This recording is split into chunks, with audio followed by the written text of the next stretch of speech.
हम parts of sentence के बारे में बात करेंगे। सेंटेंस को दो भागों में तोड़ा जाता है। पहला होता है सब्जेक्ट, दूसरा होता है ऑब्जेक्ट। सब्जेक्ट हमने पहले भी पढ़ा है कि जैसे सब्जेक्ट है, आपका क्लास चल रहा है, सब्जेक्ट हिंदी 1 घंटा, सब्जेक्ट मैथ 1 घंटा, subject English and so on, जितने भी सब्जेक्ट होते हैं वो एक पीरियड्स चलते हैं, तो वो भी सब्जेक्ट कहे जाते हैं। लेकिन यहाँ पर हम जो सब्जेक्ट पढ़ रहे हैं जिसका अर्थ होता है उद्देश्य और प्रेडिकेट अर्थात विधेय। अब जो प्रेडिकेट होता है और सब्जेक्ट होता है, हमें इनकी पहचान पार्ट्स ऑफ सेंटेंस के अंतर्गत करनी है। तो सब्जेक्ट हम किसे कहते हैं कि वाक्य, इससे पहले सेंटेंस हम बता चुके हैं कि शब्दों का एक ऐसा समूह जिसका पूर्ण और स्पष्ट अर्थ प्रकट हो सेंटेंस कहलाता है। उसी सेंटेंस में हम सब्जेक्ट और प्रेडिकेट को छांटते हैं। तो सब्जेक्ट क्या होता है कि वाक्य का वह भाग जिसमें किसी व्यक्ति वस्तु के विषय में कुछ कहा जाता हो।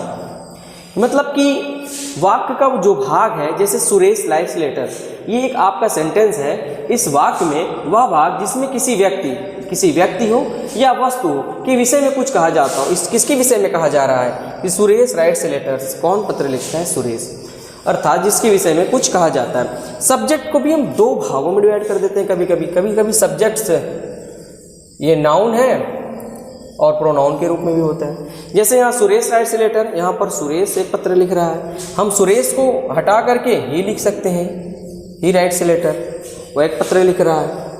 तो यहाँ पर हम सुरेश नाउन था, ही यहाँ पर प्रोनाउन है, तो नाउन और प्रोनाउन को हम यूज़ कर लेते हैं। इनकी पहचान हम कैसे करते हैं? जैसे कि क्रिया से पूर्ण, कि हम सब्जेक्ट को पहचानेंगे कहाँ कि सेंटेंस में सब्जेक्ट कहाँ पर है।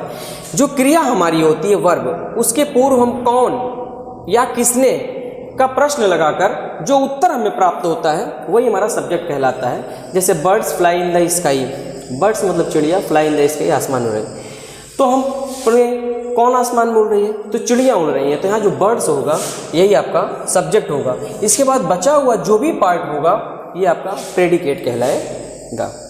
जैसे एग्जाम्पल के रूप में हम लेते हैं कि सुरेश राइट्स लेटर, सुरेश एक पत्र लिखता है, तो यहाँ पर कौन पत्र लिखता है? सुरेश, तो सुरेश हमारा सब्जेक्ट हो गया, बाकी बचा हुआ पार्ट आपका प्रेडिकेट हो गया, राइट्स ए लेटर।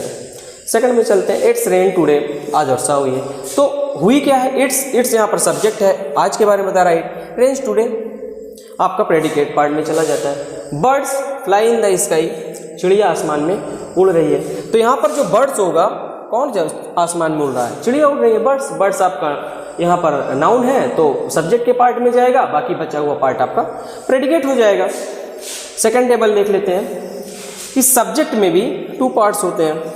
एक होता है आपका क्वालिफायर और दूसरा होता है आपका मेन वर्ड, जिसे हम नाउन कहते हैं। क्वालिफायर और मेन वर्ड, फिर बचा हुआ पार्ट आपका सब्जेक्ट कहलाता है। जैसे कि ए बॉय प्लेस, एक लड़का खेल रहा है। दिस गर्ल्स रीड, मतलब दिस आपका क्वालिफायर है, या गर्ल्स बच्ची है, गर्ल रीड्स पढ़ रही है। दैट आपका क्वालिफायर है। स्टूडेंट्स आपका मेन वर्ड है नाउन के रूप में, क्योंकि बच्चा है, रीड्स पढ़ रहा है। सम कुछ बर्ड्स, चिड़िया, फ्लाई कुछ चिड़िया उड़ रही है, तो सम यहाँ पर आपका क्वालिफायर होगा, मेन वर्ड आपका बर्ड्स होगा, फ्लाई यहाँ पर आपका प्रेडिकेट होगा। फिर हम इसी में हल्का सा देख लेते हैं कि प्रेडिकेट क्या होता है। मतलब सब्जेक्ट के बाद बचे हुए भाग को हम प्रेडिकेट कहते हैं। अब प्रेडिकेट में हमने यहाँ पर बताया था सुरेश राइट्स अ लेटर, तो सुरेश तो आपका सब्जेक्ट हो जाता है, राइट्स अ लेटर ये आपका प्रेडिकेट हो जाता है। यहाँ पर राइट होता है लिखना, ये क्रिया है वर्ब, तो वर्ब से पहले का पार्ट जो है सब्जेक्ट है, वर्ब से बाद का पार्ट जो वर्ब से लेकर के पार्ट होता है वो आपका प्रेडिकेट होता है। तो प्रेडिकेट को भी डिवाइड किया जाता है वर्ब में, वर्ब भी 2 टाइप्स के होते हैं। ऑब्जेक्ट बचता है आपका लास्ट में, वो क्या लिख रहा है? यहाँ पर सुरेश डिपेंडेंट कर रहा है, ए लेटर, एक पत्र लिख रहा है, ये आपका जो एक पत्र है ये आपका ऑब्जेक्ट कहलाएगा। एक पत्र आपका, ये आपका ऑब्जेक्ट कहलाएगा। तो सुरेश एक पत्र लिख रहा है। और ऑब्जेक्ट भी 2 टाइप्स के होते हैं, एक डायरेक्ट ऑब्जेक्ट होगा, एक आपका इनडायरेक्ट ऑब्जेक्ट होगा।